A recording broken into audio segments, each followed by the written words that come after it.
Hi, my name is Krista Pedersen, and I am the Managing Director, Asia Pacific for Hogan Assessment Systems.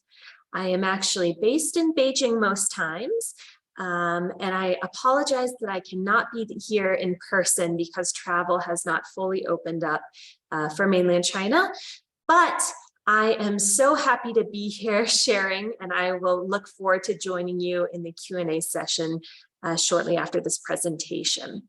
My session today is entitled Coaching the Darkside. So today, my goal is to take the concept of coaching the dark side characteristics one step further. We all know that we have areas that we need coaching on, and there are a lot of behaviors that happen and occur in the workforce that can actually cause damage to our career. And so today, I'd like to give you a strategy as a coach to try to prevent these dark side characteristics and behaviors in the first place. So today we'll look at the impact of the dark side of someone's personality on the leader's team and reputation. We'll talk a little bit about self-context and self-monitoring, about situational awareness and why it's so important to identify the triggers prior to bad behaviors occurring. And then we'll coach around those triggers in order to avoid dark side behaviors. Finally, I would like to share some practical application and success stories so that you can see how we've really coached people, real people before, and to give you a process in order to do so in the future. So the first thing I'd like to share today is about strategic self-awareness. And a quick definition of strategic self-awareness is understanding one's strengths and development points. So that's step one. But step two is also quite important. It's understanding how someone's strengths and weaknesses, strengths and development points, actually compare to others. We don't work in a vacuum. We work alongside other people. We manage people. We report to people. And so ongoing feedback from those people that you work with is crucial to enhancing your strategic self-awareness. The second thing that's really important is self-monitoring. So strategic self-awareness is crucial to avoiding what we call the dark side characteristics. So understanding, first of all, what your dark side characteristics are. Second of all, knowing when they appear. And third of all, knowing how to get ahead of them in order to prevent them appearing is all an important part of self-monitoring, which leads to more strategic self-awareness and improvement in your behavior and work performance. So when we talk about the dark side characteristics, another term that we like to use at Hogan is what's called derailers. And so if you think about a train that goes along the tracks, when something goes wrong is when it starts to derail, and that's when problems can happen. And so essentially that's why we call the dark side behaviors or characteristics derailers. So what happens when dark side behaviors emerge?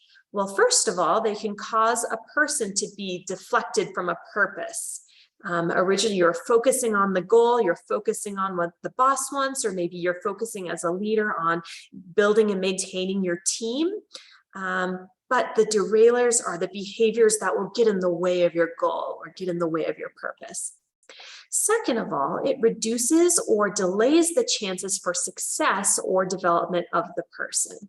So again, as a leader, the derailers are the behaviors that will get in the way of your improvement. They'll get in the way of you being able to become a successful leader in your career. So the last thing that it does is it really obstructs the progress of a person. We're all trying to get along and get ahead, and derailers are the characteristics that stop you from getting along with other people and stop you from getting ahead in your career. So with regards to Hogan assessments, how do we define dark side characteristics? As you may know, Hogan assessments is a personality assessment, and that's what we do. We research and study personality, and we research personality in a workplace context. And so first of all, When we talk about dark side characteristics at Hogan, we mentioned that it could be a behavior that potentially undermines or inhibits a leader's performance. Second of all, it's a behavior that can detract from a leader's effectiveness. Third, it has implications for the leader's team, the broader organization, and that leader's own reputation. And then number fourth, and this is very important, is these are behaviors that typically appear when someone is under stress and pressure, or when someone is not self-monitoring. So perhaps 3 months on the job, the leader starts to get comfortable and they start to get overly comfortable and stop monitoring their day-to-day behavior. And that's when these bad characteristics can come out, these dark side characteristics. Another time might be when the leader is disengaged. Something's happened, they're not motivated anymore, and so they just kind of let these behaviors come out. Especially in times like we've undergone currently. There's a lot going on in the world today. And, we say the world is a VUCA world. It's so unstable. We don't know what's going to happen next. And in unpredictable times, that causes stress in humans. And that's when these dark side behaviors naturally just come out. So what exactly does Hogan measure? Well, besides the dark side, Hogan has 2 other measures of personality. The first one is the Hogan Personality Inventory, and the HPI, as it's known, measures your everyday strengths and weaknesses. And so it really answers the question, can you do the job? The second inventory that I'd like to introduce is the MVPI, or the Motives, Values, Preferences Inventory. And this measures someone's goals, someone's interests, their drivers. It will tell you a lot about if the person will like the job, or as a leader, what kind of job environment will he or she create for their team. Finally, alongside these 2 personality assessments, we also have the dark side of personality, or what we call the Hogan Development Survey. And these are the overused strengths that can derail a career. So once you like the job with the MVPI, right, you value what you're doing. Once you know you can do the job and do it well with the HPI, then the HDS is what comes into play. What will get in your way of success? What will get in your way of career progression or building a strong team? Usually it's the person's dark side. So that's the Hogan Development Survey. So when we talk about the Hogan Development Survey, we actually have several scales that are related to dark side. And so we can kind of view the scale as a continuum. There's very low side to the scale. So for example, excitable, on the low side, someone that's low on this scale would be more restrained and lacking in passion.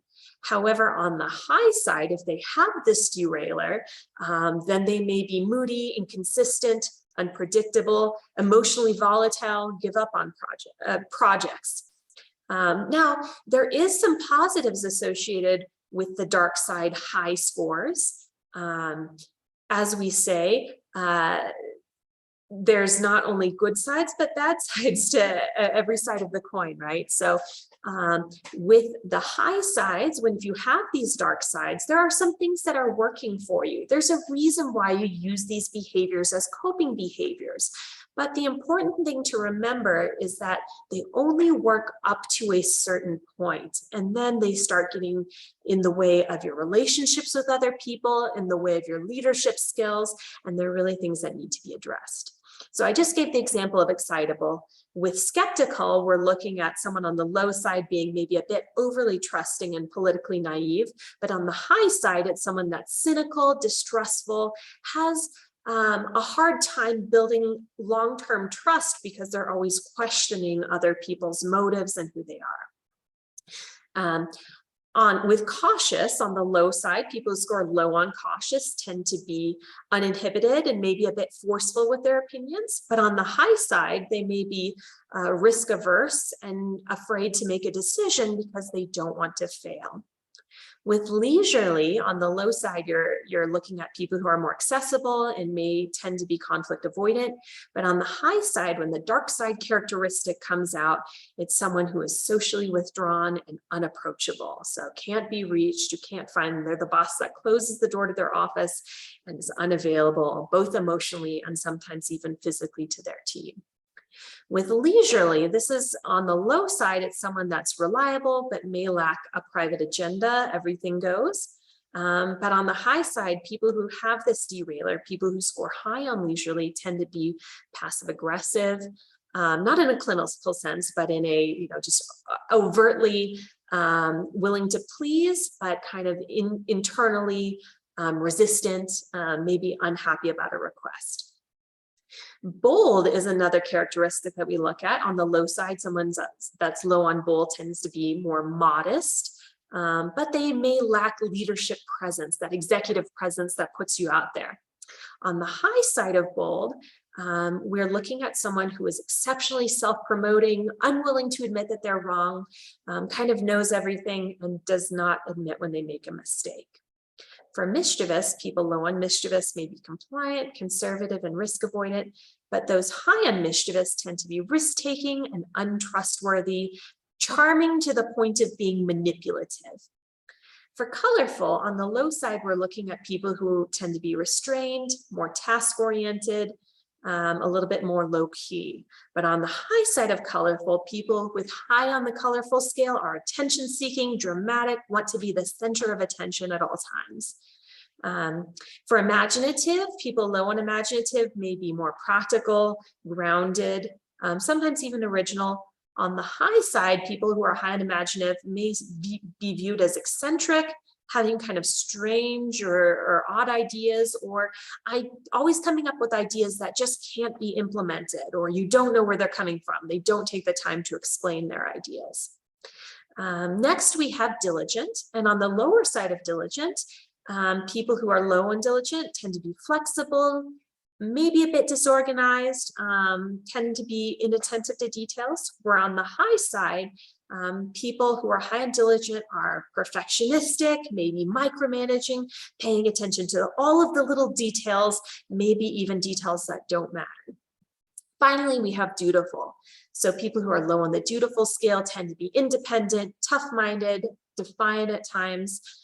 People who are high on dutiful tend to be eager to please, ingratiating, and at the same time, they're not willing to push back on authority. They'll just do whatever authority says and doesn't manage upward. Okay, so you can see that the leadership dark side scales, we usually refer to the ones on the high side as the dark side scale. So these are the scales that under stress and pressure, or when you're disengaged or not self-monitoring, tend to come out and get in the way of performance. Here are the scales in Chinese, if you'd like to take a look at that. Okay. So one important concept that I'd like to introduce to you today is the concept of identity versus reputation. And this is linked very closely to strategic self-awareness. Everybody has their own identity. It's essentially the you that you know. However, reputation is the way that Hogan likes to view personality. So reputation is the you that others know. And as I mentioned before, we do not only work in a vacuum. You're not a single person working on your own in this world without any interaction with other people. That just does not happen. It's not you that gives yourself a raise or you that gives yourself a performance review. If you're the boss of the company, you have a board to report to, right? And so really reputation, or what other people think of you, what other people, how they view your behavior, is a better way to measure someone's personality. And unfortunately, most reputational scars are caused in the dark side. And what do I mean by reputational scar? It's when you make a mistake, when you let your dark side come out and you have a bad behavior. Unfortunately, that's the thing that a lot of people will remember. So that's what we consider a reputational scar, is when other people view something you've done and don't forget it. Okay. So within your personality, another thing to remember is the situational context. This is the partner of strategic self-awareness. One thing that's important to remember is that dark side characteristics in one environment might be strengths in another. So let's take the example of colorful. Someone who's high on colorful is going to be attention seeking. They are going to want to talk a lot, bring the attention on themselves. If you think about dark side characteristics with regards to the environment and the situational context, this could be a good thing in certain contexts, right? If you need to stand out, if you need someone that's a great presenter, if you need someone who doesn't mind other people paying attention to you, sales, for example, you want to get yourself out there and be flashy and known. That's really important. It can be a strength.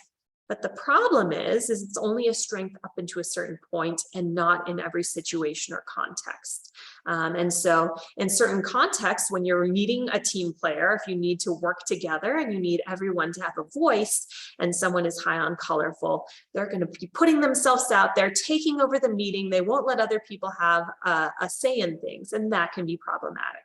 So it's really important when we're thinking about the dark side characteristics that we understand the role that this person is in, the manager that they report to or who they manage, the culture of the entire organization, also the culture of the team, and then other team dynamics and what's required for performance in the role. So when we're talking about culture context, we're talking about the culture of the organization in which the leader is performing their job. It could also mean the external context as well, but organizational culture of the entire organization or of the culture of the team is also something to remember. The second thing is manager context, so the personality characteristics of the person responsible for evaluating the performance of the leader. Right? The role context, the role in which the leader is performing, the team context, the capabilities and culture of the team the person is leading, and then the environmental context, the country, the market, or external culture in which the leader is operating. This is especially important if we're working cross-culturally across cultures. You know, you have to be aware of what the target culture is and where you came from as a leader and how you can make sure that you're spanning the two contexts. These and a variety of other situational context factors are in a constant state of change and require vigilant situational awareness by the leader in order to be successful and not let the dark side come out. So, why should we discuss dark side triggers? So, leadership dark side behaviors damage engagement and drive good talent away. We have some research that actually states that 70% of people who leave a job actually quit because of their direct report. They don't quit because they don't like their job. They don't quit even because they don't like what they're doing. It's the leader that usually causes them to quit. And so it's so important that as leaders, we're gaining some self-awareness about our own dark side and how that may be affecting the team. Understanding the triggers to the dark side characteristics and putting in place mitigating strategies can help predict and prevent dark side events. And what do I mean by a dark side event? It's when that dark side scale characteristic comes out and starts damaging relationships. Okay, so what are triggers and why do we care? Triggers are stimuli in the environment that impact our behavior. Reflecting on the triggers that impact our behavior is an exercise in self-awareness, which is very important for performance. Leveraging this awareness helps break the cycle of the dark side. So if you become aware that a trigger is happening that would normally cause some sort of dark side behavior, then you're able to stop it before it actually becomes a problem. So if you think of it as normally it's the trigger creates the impulse for some sort of behavior. You know, it's kind of a cycle that goes around and around. So you have the trigger, you have an impulse that you're not thinking about, and then you automatically have a behavior. What as coaches, when we're coaching people around the dark side, one thing that we always try to do is stop that cycle by offering an opportunity for awareness. So number one, if we think about our triggers and start to understand our triggers, and then when that impulse happens, if we have awareness of that, then it actually gives us a choice before we actually make the behavior. So with that additional awareness, that gives us a choice that helps us be able to stop that behavior before it even happens. So understanding triggers helps us shift from the general to the specific. So for example, I use the example of colorful. A general awareness would be, I'm aware of my high colorful, so I need to better control my tendency to dramatize and self-promote and distract from a meeting, right? So I know that, I'm aware of it. But how does that actually help when you are in the moment and you're not even realizing that you're being colorful? It doesn't, right? So we need to be a lot more specific in order to actually create behavior change.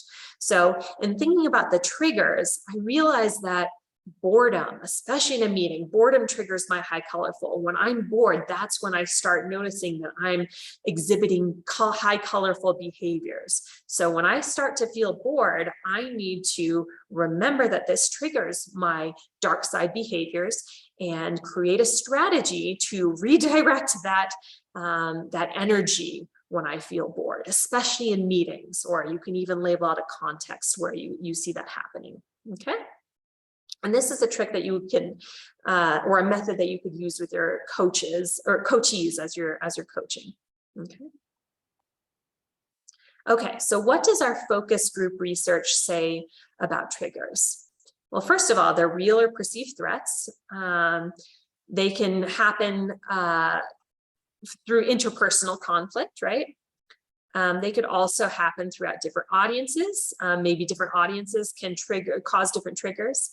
It could be a matter of experience versus inexperience, right? If I'm experienced at something, I'm familiar with it, then I'm okay. But if I'm inexperienced, then I feel a bit more insecure. And that's when I'm going to maybe try to take charge as a high build person, or maybe as a high reserve person, that's when I'm going to back away from the group because I'm insecure about my abilities, right?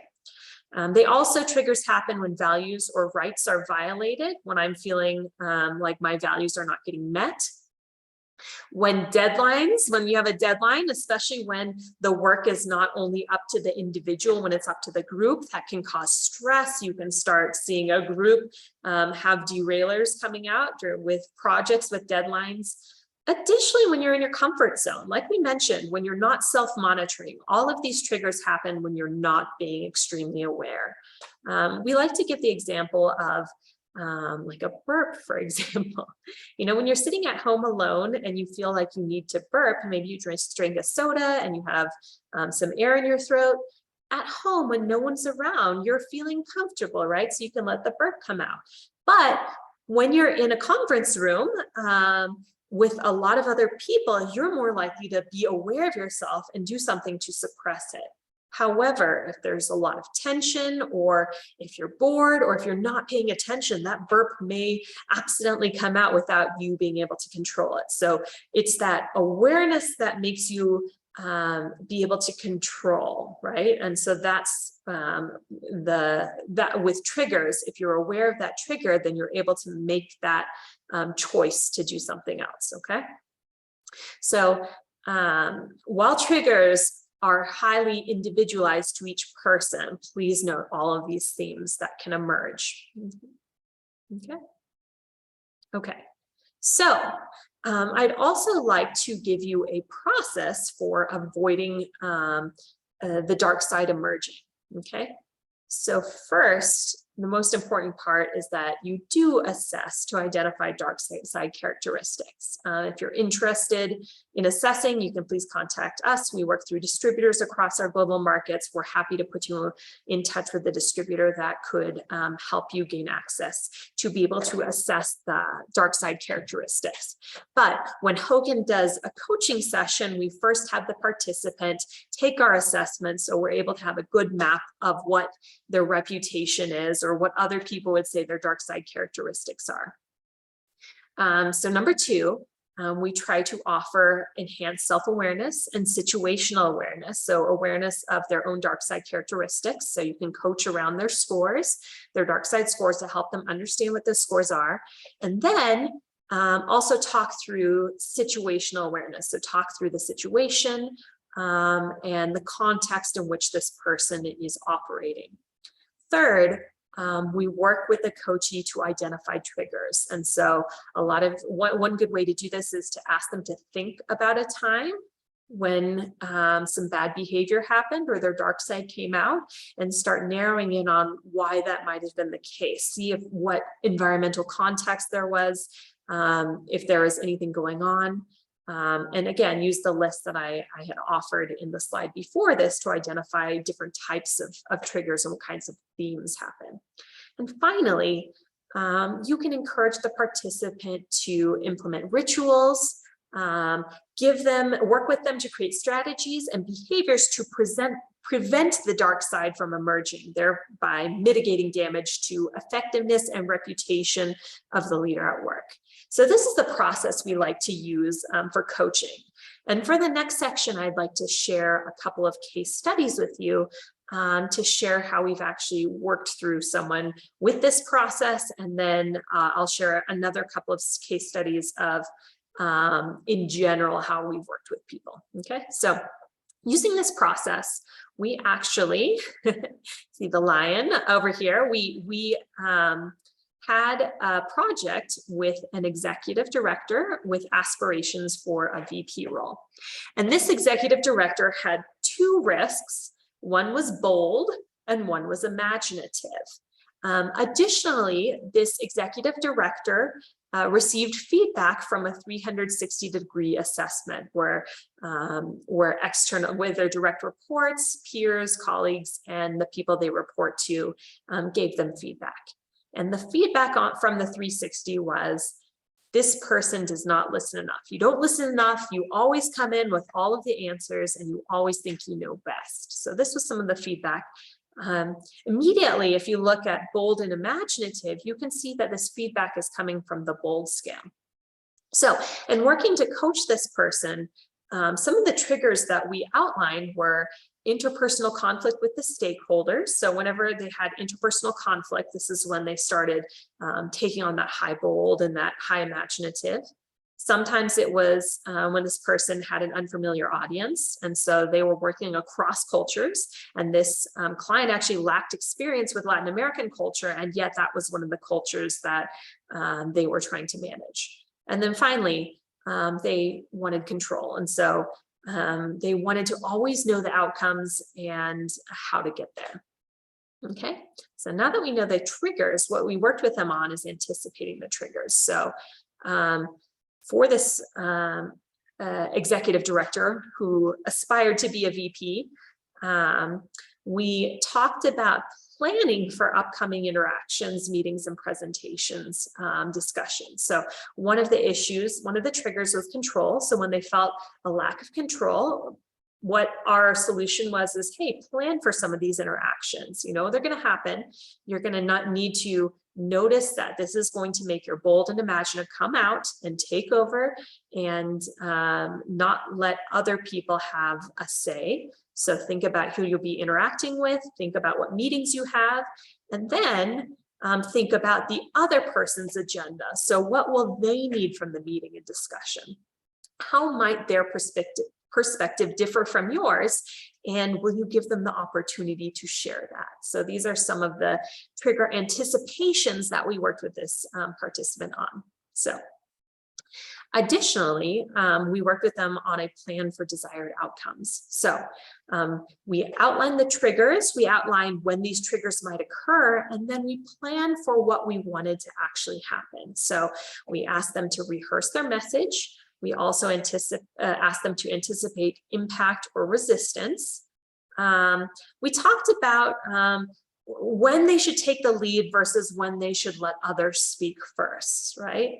Additionally, we talked about the potential impact of nonverbals and body language, right?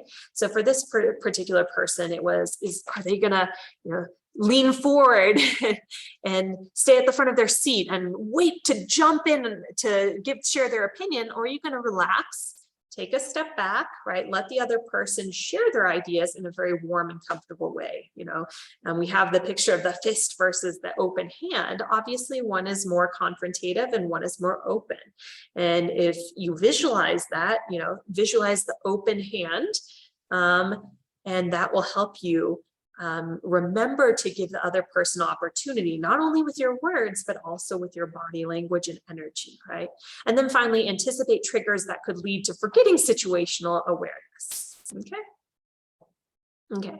So finally, we set a strategy. One of the things, suggestions that we made for this particular participant or coachee is we asked them to have a trusted colleague observe during a meeting or presentation. Again, this goes back to the identity versus reputation. A lot of times we think that we're doing a great job at changing or making an implementation, but then other people may give you feedback, hey, you didn't look so friendly in that meeting, right? You seem very tense, and you may not have wanted to project that energy, but you may not have thought you were doing that, but if other people are observing that, it's worth noting. So ask that trusted colleague to discuss ahead of time what to look for. So look for wording, tone, phrasing, energy, look for nonverbals, that body language again. Are you being relaxed and leaning back with open hands? Are you clenching your fists, right? Finally, ask that person to review and then work on revising based on that feedback. So hearing the observational feedback from the colleague in a very open way, right? Not just being resistant, actually taking the time to reflect on the behavior, what went well and what did not go well, and then taking the time to think about the areas that did not go well and identifying the triggers that may have contributed to forgetting the situational awareness. Okay. So we had this process, we went through the process with this participant, and we created a coaching strategy going forward. So we built behavioral reminders into their development plan. So throughout the coaching sessions, we, for example, worked with them on one trigger, one session, and then for the next coaching session, note the situations when I have asked others for inputs on my PPT drafts, incorporating their ideas. So really getting the participant to write out little steps that they can improve in. It doesn't have to, you don't have to make changes, huge changes all at once. In fact, most lasting changes happen step by step. And so as the coach, helping that participant decide what type of behavioral reminders they should be doing throughout the coaching session is important for their long-term success and their long-term change. So we also ask them to note situations when they have anticipated conversations and proactively thought about wording with a less technical audience. So instead of appearing to be a know-it-all, kind of toning it down and using more layman's terms. And then the third thing was brainstorming effectively with my peers before committing to a solution in my mind, right? So instead of just taking charge and deciding on something without involving people, taking the time to brainstorm or ask a few people their opinion before making a decision. So after this coaching session, or these coaching sessions, it wasn't just one session, it was a series of coaching over the course of 6 months. The participant ended up accepting a VP level role at a new organization. So they were coached and became aware of their dark side and were able to achieve the goals that they would have never been able to achieve had they not gained that self-awareness about their own characteristics and dark side. Okay. So one other thing I'd like to share is the HDS scale clusters before moving on to 2 more case studies. So with the HDS, we really see 3 different trends. One is the moving away from people trend. And in evolutionary psychology, this is essentially, you may have heard the fight, flight, or need to be right type of tendencies. So all animals, when they're scared or feeling threatened, usually have one of several different reactions. One is, to run away. And this is related to the moving away from people scales. One is the fight mechanism, right? So that's the moving against people or trying to really push against things, being seen, being known, fighting against people, but also it's about being known. And then the need to be right is about moving towards people. So being diligent is using your performance, being overly concerned about getting everything right so everyone the bosses like you and is happy, and with the dutiful is making sure that you're listening to what the bosses say instead of giving an opinion and managing upwards. So these three scale clusters are what we usually see, or not usually, but at times we see these type of scale clusters. So for example, the case study that we just looked at had bold and imaginative. So those were two derailers in the moving against people. So they were struggling with moving against people, right? Taking over people, putting themselves first before others. For the moving away people group, they tend to shirk away from other people. They may not proactively ask for feedback. They may not give emotional support when needed, and their behaviors are causing them and others to move away. Right. And then finally, moving towards people tend to try to get along well with authority. But the problem is it becomes very difficult for their own teams because their own teams need someone who can help manage upward. Right. Oftentimes, people who are high on the moving towards people scales bite off more than they can chew and more than their team can chew. And it makes it very difficult on the team. OK, so for the next two examples, we actually, so for the previous example, we had looked at a moving against people type of personality with high bold and high imaginative. And so for the next two cases, we'll look at a moving away from people case and a moving towards people case. So the first case we're going to look at is the moving away from people case. And this was a French citizen at a global multinational healthcare organization. She was about 50 years old. And she had the two HDS scales, high HDS scales of skeptical and cautious. And so she was very always questioning people and their motives, hard to build trust between either her and authority or her and her team members because she's always questioning. And then was very cautious. So wants to be very careful, doesn't want to make a mistake, may not make a quick decision because she wants to be right more than she wants to make a decision, right? And so what we found with her in our coaching was that her dark side triggers were receiving constructive feedback from others, politically maneuvering of peers and seniors, right? So she felt really skeptical when someone would give her feedback. And she also noticed that she was even more skeptical and cautious when she saw that peers were scheming to try to get ahead in their career. Okay. So she had an annual evaluation as a manager. They also conducted an internal 360-degree survey, and she took part in an employee engagement survey, part of which were the people she managed. And so she got feedback that this as a VP, she was not engaging or empowering her direct reports and peers.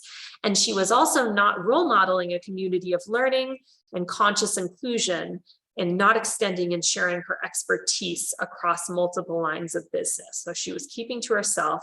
She was kind of moving away from people because of mistrust and fear of being wrong. Okay. So when we worked with her, some of the things we did was we worked with her to deliberately practice a communication style of conscious inclusions of others, right? We asked her to slow down her pace when managing meetings and her cadence when speaking with others so that they felt more comfortable coming to her and they felt that she was more welcome and opening. We also recommended that she delegate and empower her direct reports more with clear performance guidelines instead of just being ambiguous about what her expectations were. And so after working with her on these dark side characteristics for about 9 months, she was actually promoted to the Senior Vice President of Global Markets. So that strategic self-awareness that was previously preventing her from getting promoted or the lack of strategic self-awareness that was preventing her from noticing the dark side and getting promoted. We worked on that, and it was a great success. And her colleagues and her peers then rated her more highly. The second case study that I'd like to share is a moving towards people case study. So this particular coachee was a Japanese citizen working as a digital engagement manager. And she had on her first year onboarding with a global pharmaceutical multinational. She was a recent MBA graduate, and she was part of the high potential group. She had 2 high-risk HDS scales of diligent and dutiful, and these 2 together belong to the behavior cluster of moving towards people. And so moving towards people with the diligent and dutiful, we sometimes call it the kiss up, kick down scales. So she was very ingratiating to her boss, listens to whatever her authorities or her bosses tell her, but may bite off more than she can chew for her actual team. And so in working with her, we found out that her dark side triggers were self-doubt, fear. She was fearful of making mistakes. And then also critical perfectionism was something that really triggered her. So if someone was criticizing her performance, then she would dig in even more so that she could be even more perfect in what she was doing. So there was some observations and feedback that we collected from her managers and peers, and they were all concerned that the candidate was not asserting her point of view with confidence, nor was she involving, empowering, or delegating to others. She would tend to take everything on her own, take on too much for her own, not giving others a chance. And so these were some of the observations we had. So with this candidate, we actually worked with her to make a few adjustments, of course. And so we told her to ask peers and manager for feedback when they observed self-doubt and when she was excluding herself or she felt like she was being excluded. So we also asked that she deliberately practice being positive rather than being that critical perfectionist with peers and manager. And also when she was criticized, having her think of the positives or the ways that she can improve and not taking the feedback so hard. Third, we also encouraged her to enroll in an emotional intelligence workshop with a focus on increasing self-confidence and self-regulation of emotions, and not so many ups and downs, and being willing to push back and challenge the boss a little bit. And so these are different adjustments that we worked with her on over the course of a 12-month coaching engagement. And so after that 12 months, she achieved a combination of fully meets expectations of the onboarding initiative, and she had her role expanded to include management of a team of direct reports, and she's doing excellent in that role, and we were so happy that we could really support her in that. So for the last slide I'd like to share with you, I'd really like to just share some resources that we have if you're really interested in taking a deeper dive into the dark side and coaching with the dark side. We have a book, one of our coaches, Trish Kellett, who actually runs our coaching network and trains people how to coach people. She wrote a book with a lot more case studies and information on how you can coach people and their dark side. So you can go to www.coachingthedarkside.com. Our Hogan Coaching Network and Distributor Network also has highly experienced coaches who are experts in coaching the dark side. If you're interested, we can make the connection for you. There's also a YouTube overview of the HDS assessment of the dark side if you're really interested in seeing how they play out more, and that's kind of an interesting video to watch. And finally, we have the Hogan Dark Side website. So it's www.hogandarkside.com. So that's what I'd like to share for you today. Thank you so much for your time, and I look forward to answering some more questions very soon. So thank you, and we'll talk to you very soon.